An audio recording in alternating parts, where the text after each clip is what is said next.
Hoje temos a alegria de ter conosco a nossa amiga trabalhadora da casa, Lúcia Borges, que vai nos falar de um tema muito importante, a caridade maior. Boa noite a todos. É com grande prazer que estamos retornando a essa casa de Jesus, depois de alguns percalços que a vida nos trouxe. E Jesus nos deu a oportunidade de continuarmos levando a sua palavra nas casas espíritas e em tantos outros lugares onde as suas ações acalentam tantos necessitados, pois a caridade é uma luz em todos os rumos. A caridade é a alma do Espiritismo.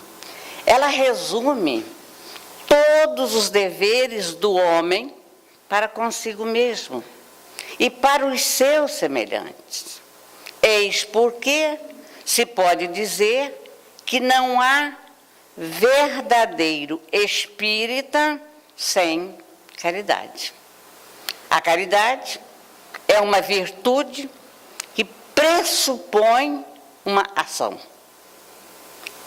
Logo, ela não é passiva, acomodada e que deixa conduzir pelas ondas egoísticas da vida. A caridade, muito pelo contrário, ela é dinâmica, ativa e se movimenta em direção ao bem do próximo. É irmã de outras virtudes, como a bondade e a piedade. A caridade é tão fundamental para o ser humano que ela é uma das leis para a evocação das criaturas. Significa dizer que o desenvolvimento dessa virtude é imprescindível para a conquista da felicidade. Porque ninguém poderá ser feliz sem a caridade no coração. Porque é o seu trabalho no bem que a perfuma. É a ação caridosa que mostra que monta os tijolos da edificação espiritual. Não foi sem razão que Allan Kardec sinalizou que fora da caridade não há salvação. Como salvar-se sem o trabalho construído no bem? Como poderíamos evoluir sozinhos, sem o próximo? Os homens precisam um dos outros para aprenderem juntos, para trocarem afetos e para se auxiliarem mutuamente. Sem a caridade, ocorreria a frieza, ocorreria a inação, o egoísmo no seu mais alto grau e a indiferença. Enfim, as dores humanas.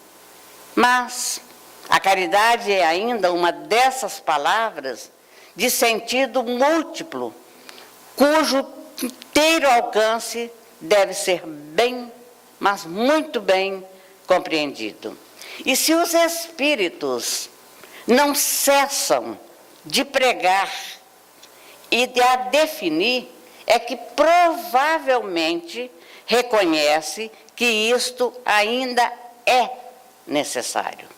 O campo da caridade, ele é muito vasto, compreende duas grandes decisões que, em falta de termos especiais, podem designar-se pelas expressões que são caridade beneficente e caridade benevolente.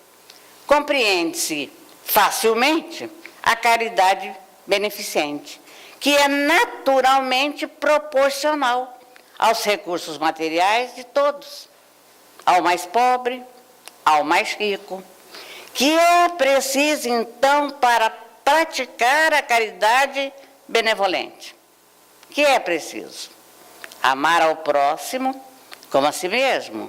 Ora, se amar ao próximo tanto quanto a si, amar-se-o-á muito. Agir-se-á para com outrem como se quereria que os outros agissem para conosco. Não se quereria fazer mal a ninguém, pois não queremos que nos fizessem. Amar ao próximo é, pois, abjurar todo sentimento de ódio, de animosidade, de rancor, de inveja, de ciúme, de vingança, numa palavra. Todo desejo e todo pensamento de prejudicar. É ser indulgente para as imperfeições de seus semelhantes e não procurar a palha no olho do vizinho quando não se vê a treve no seu. É cobrir ou desculpar as faltas dos outros, em vez de comprazer em as pôr em relevo por espíritos de aviltamento. É ainda não se fazer valer à custa dos outros. Não procurar esmagar a pessoa sob o peso de sua superioridade. Não desprezar ninguém por orgulho. Eis a verdadeira caridade benevolente. A caridade prática, sem a qual a caridade é palavra vã. É a caridade do verdadeiro espírita, como do verdadeiro cristão. Aquela sem a qual, aquele que diz, fora da caridade não há salvação. Pronuncia sua própria condenação, tanto neste quanto no outro mundo. Quanta coisa haveria a dizer a tal respeito. Que belas instruções nos dão os espíritos incessantemente. Porque a verdadeira caridade não consiste somente na esmola que damos, nem mesmo nas palavras de consolação com as quais podemos consolá-la. Não é isso o que Deus exige de nós. A caridade sublime, ensinada por Jesus, consiste também na benevolência, concedida sempre e em todas as coisas ao nosso próximo. Apresenta, pois, dois aspectos, material e moral. O material, abrange a esmola propriamente dita. Este, muito mais amplo e menos compreendido, se resume no amor aos semelhantes. É a síntese dos ensinos de Jesus. Amemo-nos uns aos outros e façamos ao outro o que queríamos que nos fosse feito. É caridade moral, tolerar uns aos outros, confortar e orar pelos que sofrem, fazer ouvir os aflitos e desesperados. A complacência entre parentes, colegas e amigos, o perdão mútuo, as atividades benevolentes são formas de caridade. A caridade é a virtude fundamental que deve sustentar o edifício das virtudes terrenas. É a âncora da salvação em todos os mundos. É a mais pura emanação do Criador. É a própria virtude que ele transmite à criatura. Allan Kardec fez um discurso em 1862, quando ele expõe sobre a caridade, dizendo que a caridade tem uma acepção muito extensa. Há caridade em pensamentos, há caridade em palavras e há caridade em atos. Ela não é tão somente a esmola. O homem é caridoso, sendo indulgente para as faltas com o próximo. A caridade, em forma de palavras, nada diz que possa prejudicar a outrem. Quem alimenta contra seu próximo sentimento de ira, de animosidade, de ciúme, de rancor, o que acontece? Falta com a caridade. Pois aí ela se torna a caridade sendo a antítese do egoísmo. E a caridade está toda inteira nesta fase de Jesus. Fazei aos outros o que quiserdes que vos façam. Em outra palavra, ela significa em todas as relações pessoais. Assim que tudo Jesus nos concedeu sobre a caridade, concedeu-nos também todo amor e alegria, o caso simples, porém entoado do amor e imensa alegria. Por quê? Porque a caridade se manifesta de várias formas. Em pensamento de bondade, em alimento na hora certa e na forma que reanima. A caridade é um fulgor de bênçãos que orvalha o assistido. Através da caridade é que os seres humanos conseguem viver com dignidade. E a dignidade é a fonte motivadora para continuar vivendo. Talvez o elemento mais significativo da caridade seja a produção da dignidade. Porque todo homem deseja ser respeitado como figura humana, como indivíduo. Quando ele perde a dignidade, ele morre interiormente. Ele murcha como uma flor desprezada. A caridade, no entanto, estende-lhe a mão, levanta-o e o trata como um igual. Enfim, somos todos irmãos. Esta é a caridade preconizada por Jesus. Benevolência para com todos, indulgência para com as imperfeições dos outros e perdão das ofensas, foi como resposta à questão 886 no Livro dos Espíritos. Essa resposta abrange todas as relações em que nos achamos com os nossos semelhantes. Isto é, estabelece a forma pela qual devemos proceder evangelicamente com o próximo. Por isso, como quando houver caridade sem boa vontade e complacência para com nossos irmãos. Como?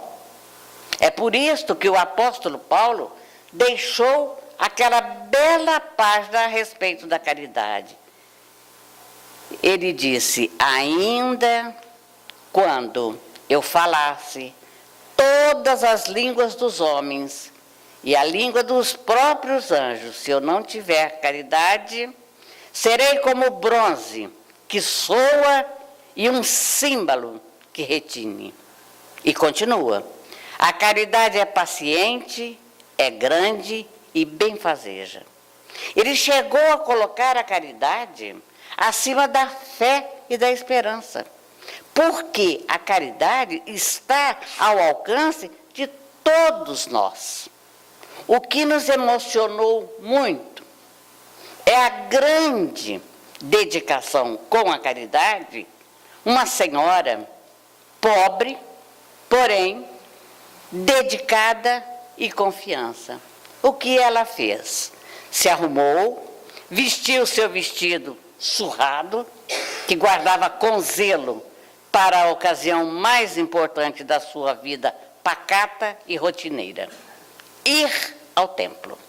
Era sua melhor roupa e datava do tempo em que seu marido ainda vivia. Apanhou o véu, envolveu-o na cabeça e se foi. Entre as pedras do caminho, ela pensava na sua alegria. Conseguira, enfim, guardar 2 pequenas moedas. Valiam quase nada. Precisou de 2 para formar um quadrante, que era o menor, o mais insignificado valor. A felicidade dela era tanta que nem pensava em valores de mercado. Valia o sacrifício que as reservou para a oferta a Deus. Já nem se lembrava da fome, do cereal de que teve que abrir mão, para que lhe fosse possível cumprir o dever sagrado perante o Senhor, como faziam as demais pessoas de sua raça. E ela agitava-se, não se reconhecia mal vestida, porque ela usava o que tinha de melhor. Nas mãos, os calos do trabalho árduo. E as moedas que ela fitava a todo instante, orgulhosa de si própria e do sacrifício de que fora capaz. Sua alegria aumenta na sua caminhada, à proporção que seus passos apressados aproximam do templo. É um prédio riquíssimo, com o mais puro e branco mármore e internamente revestido de ouro. Toda essa pompa, todo esse luxo não a assusta, não a diminui. Antes, orgulha-se de sua raça, que pode oferecer ao Senhor tanta glória e tanto esplendor. Entra e nem repara as pessoas à sua volta. Vai direto para o gasofilácio. Deposita, enfim, o tesouro que guardava com tanta ternura, como se ali, naquelas 2 pequenas moedas, residisse a alegria de Deus e a gratidão do Senhor ao seu sacrifício. Seu depósito faz um ruído de insignificância proporcional ao valor das moedas. Era comum, àquela época, ouvirem-se barulhos estridentes e longos quando os mais ricos faziam as suas ofertas. Mas o seu coração é só felicidade. Por isso ela não percebe que está sendo observada por Jesus e seus discípulos. Também nós também deixamos de perceber que estamos sempre sendo observados. Paulo de Tarso nos alerta em sua carta aos Hebreus, no capítulo 11, versículo 1, que temos sempre a rodear-nos tão grande nuvem de testemunhas. E o que estamos oferecendo às testemunhas de nossas vidas? Que pensamentos, que tipo de emoções, que atitudes? Somos aquilo que pensamos quando estamos sozinhos. Se as testemunhas de nossos atos e palavras, nossos companheiros de jornada na carne, não nos podem identificar os pensamentos infelizes, há outras mentes que podem e o fazem com frequência. São nossos pensamentos que determinam o tipo moral de nossos acompanhantes invisíveis. O Cristo não perde uma única ocasião de ensinar. Reúne os seus discípulos que ali estavam com ele e observa. Em verdade vos digo que esta viúva pobre depositou mais do que fizeram todos os ofertantes. Cristo não criticou a doação dos ricos. Não criticou a doação dos ricos. Exaltou, porém, a oferta do amor, materializada ali, naquelas singelas moedas.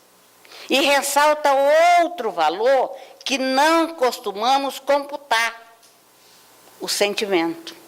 Aquelas moedas pobres estavam envolvidas num sentimento de amor tão grande que só poderia ser entendido pelo grandioso amor de Jesus. Na contabilidade divina, nossa doação tem o valor exato do sentimento que a envolve. Essa passagem evangélica da qual estamos falando, conhecida como a oferta da viúva, ensina-nos importantes lições. Nos diferentes núcleos de trabalho a que nos afeiçoamos na terra, recebemos constantemente a contribuição de alguns companheiros por ofertas singelas. Se a contribuição de um ao outro ainda é insignificante, no que se refere às ideias, disponibilidade de tempo, entusiasmo com a tarefa, consideremos com Jesus o sentimento de cooperação que o move, pois é desse sentimento que os homens partem para realizações de grande vulto. Em nossas casas religiosas, cristãs, cada trabalhador doa o seu trabalho. Entendemos com Paulo de Tarso que os dons são diversos, mas o Espírito é o mesmo.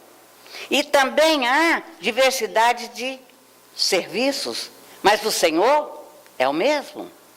E há diversidade nas realizações, mas o mesmo Deus é quem opera tudo em todos. No passado, naquela época, os compromissos religiosos eram uma pesada obrigação cumprida apenas pelo temor do castigo daquele Deus terrível que os sacerdotes nos apresentavam, pedindo-nos que o amássemos. Hoje, com Cristo e com Allan Kardec, nossos templos se constituem em refúgio de paz e de alegria, para onde levamos nossas ofertas em forma de trabalhos singelos, insignificantes, como as moedas da viúva, mas que crescem quando a elas se acrescentam outras singelas oferendas partidas de companheiros tão pobres como nós e com quem nos reunimos sob a supervisão de Jesus para aprender a soletrar a palavra amor.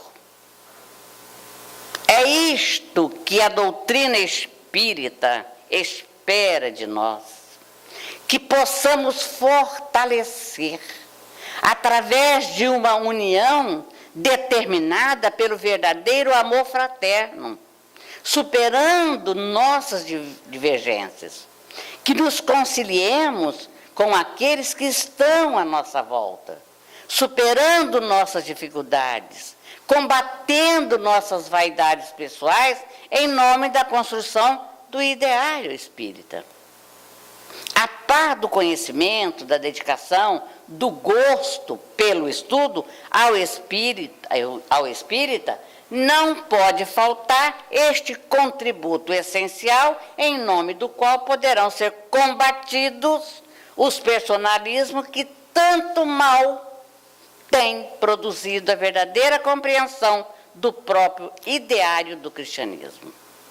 O preceito evangélico de que muito se exigirá daquele que mais houver recebido, aplica-se integralmente ao espírita. Não podemos alegar desconhecimento. Temos na passagem, que ora analisamos, que não podemos ter vergonha de qualquer que seja as nossas posses materiais ou espirituais, mas sim que tenhamos a coragem necessária para enfrentarmos todo e qualquer obstáculo, mesmo aqueles mais difíceis de serem removidos. A maior força do cristianismo, depois da mensagem que fluía pelos lábios de Jesus, era o exemplo dos cristãos. Exemplo de tolerância, exemplo de amor, de perdão. Não deve existir um espiritismo, digamos, acadêmico. É preciso que desçamos da tribuna e nos nivelemos aos confrades que, por vezes, esperam das lideranças do movimento espírita apenas um abraço. Não camuflemos a vaidade e nem tampouco disfarcemos o personalismo, que em verdade tem distorcido nos outros, através de nossas atitudes insensatas, a aplicação cotidiana dos nossos princípios. Pensamos que não temos mensagem maior que o convite à divulgação e ao conhecimento da doutrina espírita, vivendo-a com Jesus, interpretada por Allan Kardec. Nesse sentido, deveríamos refletir em unificação em termos de família humana.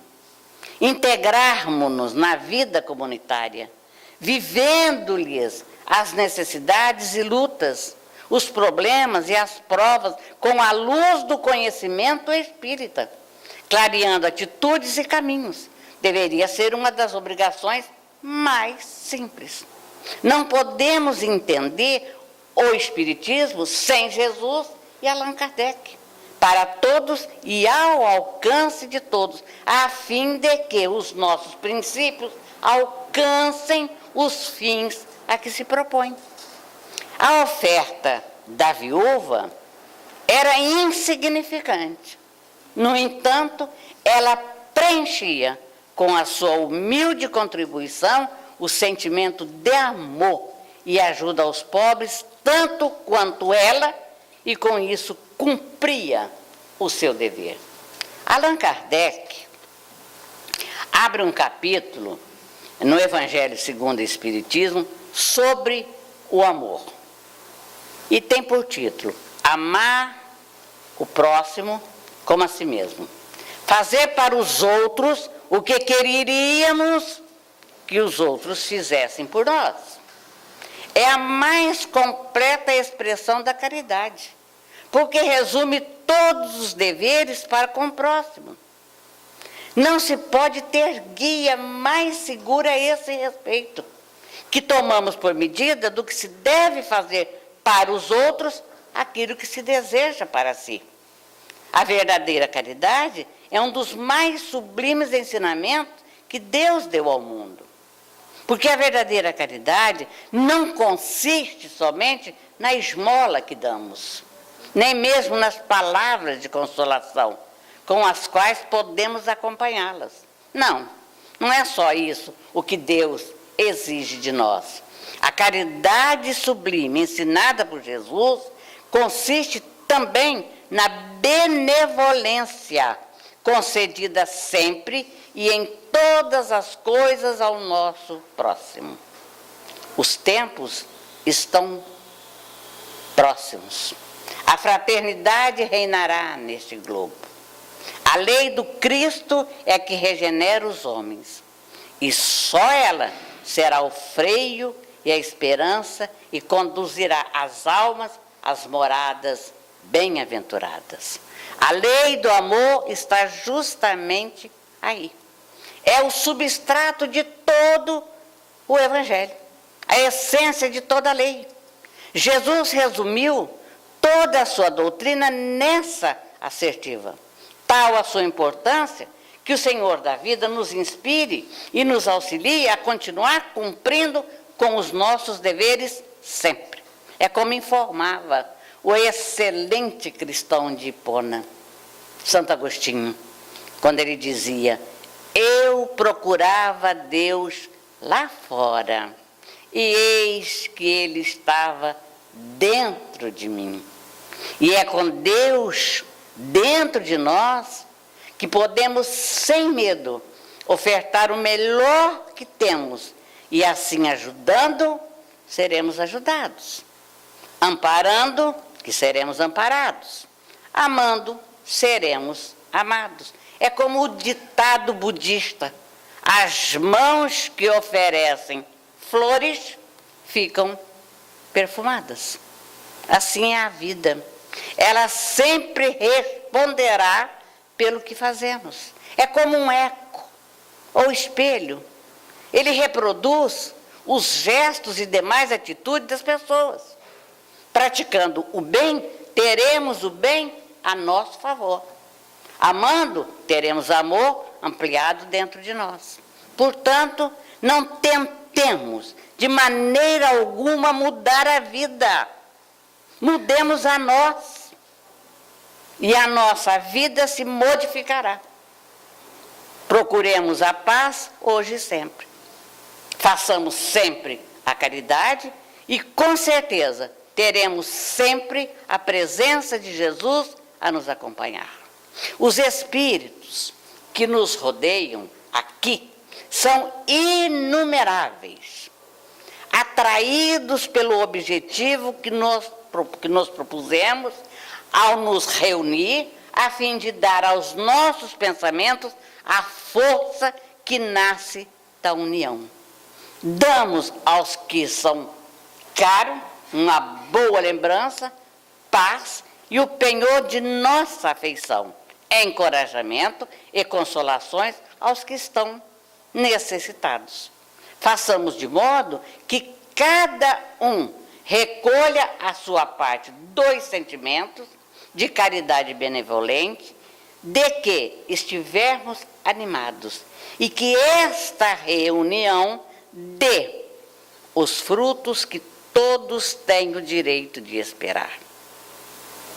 Com a fraternidade, filha da caridade, os homens viverão em paz e se pouparão de males inumeráveis que nascem da discórdia. Por sua vez, filha do orgulho, do egoísmo, da ambição, do ciúme e de todas as imperfeições da humanidade. O Espiritismo dá aos homens tudo o que é preciso para a felicidade aqui na Terra. Por quê? Porque nos ensina a nos contentarmos com o que temos.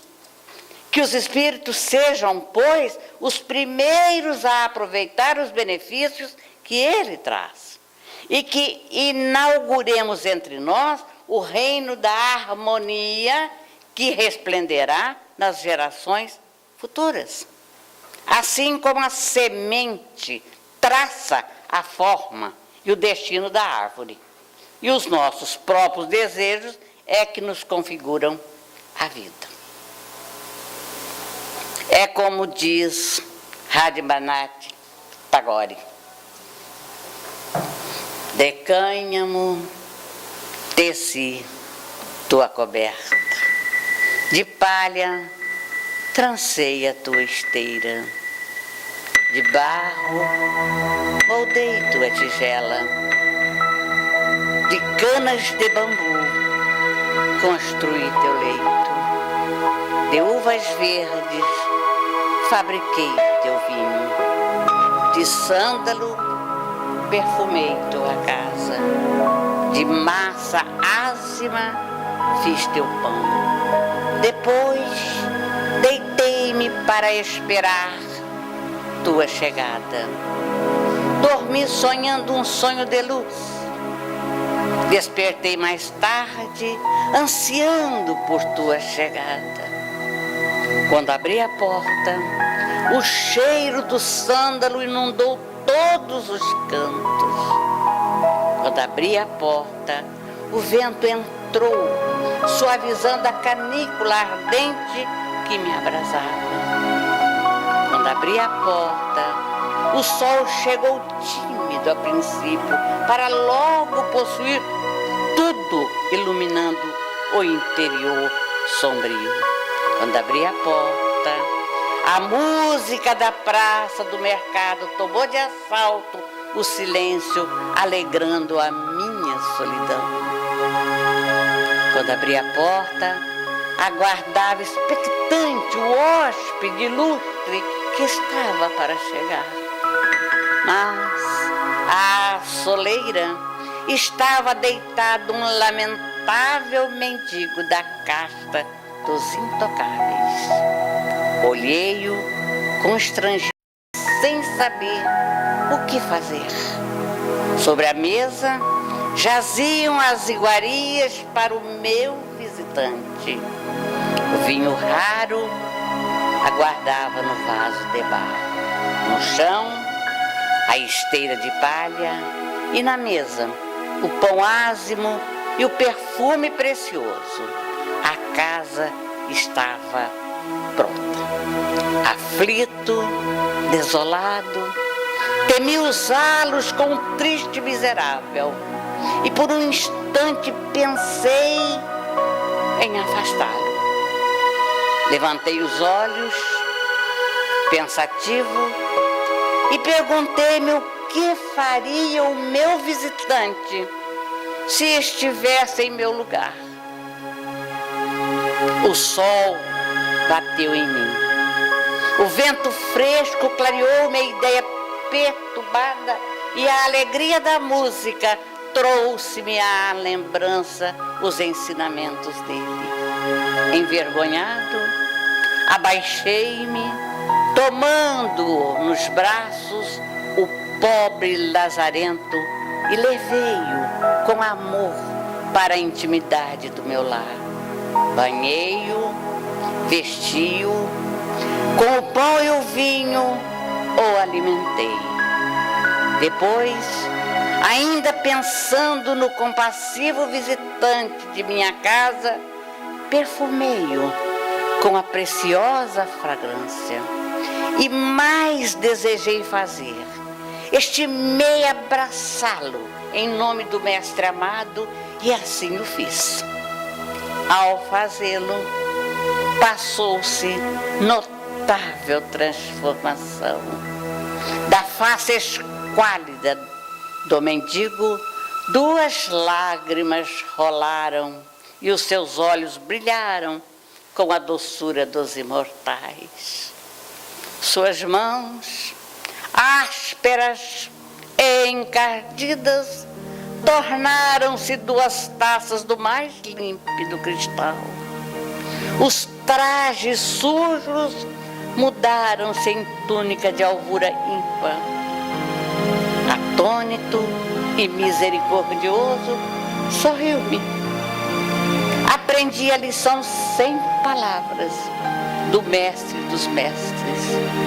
Curvei a cabeça e nunca mais,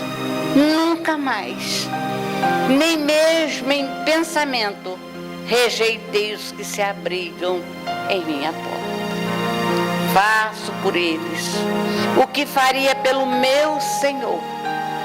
E ao fazê-lo, recordo a face serena e suave amigo, o visitante permanente da minha casa. Tagore falando do sublime companheiro.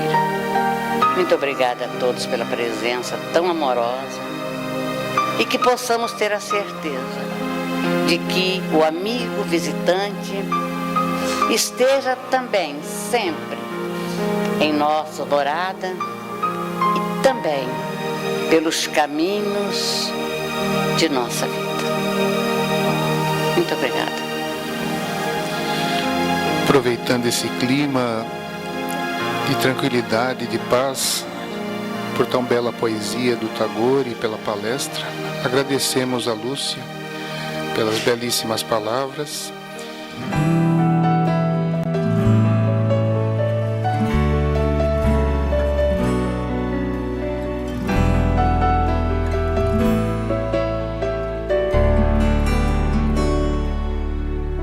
Se a gente seguisse o seu caminho, seria feliz.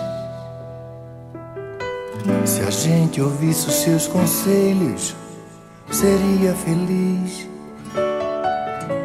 Se fosse manso como ele, seria feliz. Tinha mais coragem e determinação pra mudar. Se a gente compreendesse mais o que ele deixou, seria caridade e paz, amando o amor. Não ia mais ficar chorando, nem se lamentar. Quem seguir o seu exemplo vai se iluminar. Quando acusados usou amor, caluniado usou perdão. Quando traído usou a luz do coração. Quando atacado ele sorriu, elogiado ele nem viu. Meu irmão Chico, nossa eterna gratidão. Quando acusado usou amor, caluniado usou perdão. Quando traído usou a luz do coração. Quando atacado ele sorriu, elogiado ele nem viu. Meu irmão Chico, nossa eterna gratidão. Se a gente seguisse o seu caminho, seria feliz. Se a gente ouvisse os seus conselhos, seria feliz. Se fosse manso como ele, seria feliz. Tinha mais coragem e determinação pra mudar. Se a gente compreendesse mais o que ele deixou, seria caridade e paz, a mão do amor. Não ia mais ficar chorando, nem se lamentar. Quem seguir o seu exemplo vai se iluminar. Quando acusado usou amor, caluniado usou perdão. Quando traído usou a luz do coração. Quando atacado ele sorriu, elogiado ele nem viu. Meu irmão Chico, nossa eterna gratidão. Quando acusado usou amor, caluniado usou perdão. Quando traído usou a luz do coração. Quando atacado ele sorriu, elogiado ele nem viu. Meu irmão Chico, nossa eterna gratidão.